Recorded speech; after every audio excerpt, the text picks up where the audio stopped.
Historiografi Indonesia.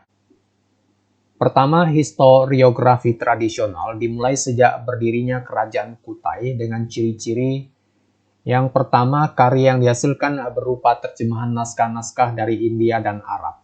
Yang kedua, bersifat religio magis, artinya mengisahkan raja adalah titisan dewa atau sakti, sehingga melampaui rakyat biasa untuk memperkuat kedudukan raja dan harus dipatuhi rakyat.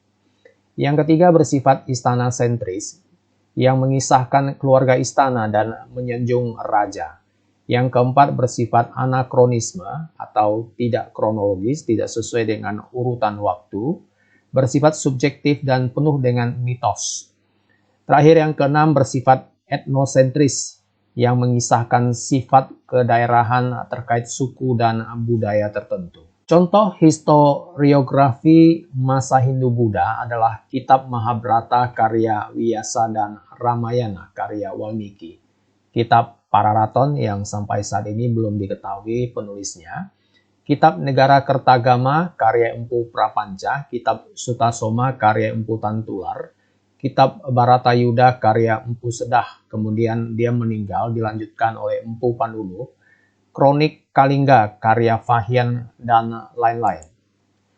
Contoh historiografi masa Islam adalah Pengembaraan ke Timur karya Ibnu Batutah, Hikayat Raja-Raja Pasai, Hikayat Aceh, Babat Demak, dan Babat Giyanti. Historiografi kolonial dimulai sejak berdirinya VOC dengan ciri-ciri Belanda sentris atau Eropa sentris yang mengisahkan kehebatan tokoh-tokoh Belanda dan Eropa tapi merendahkan pribumi. Yang kedua, bersifat subjektif dan penuh dengan mitos. Ketiga, mengabaikan sumber sejarah lokal. Contoh historiografi masa kolonial adalah History of Java karya Thomas Stamford Raffles. Yang ketiga adalah historiografi modern dimulai sejak berdirinya Indonesia dengan ciri-ciri bersifat metodologis, di mana sejarawan diwajibkan menggunakan kaidah-kaidah ilmiah.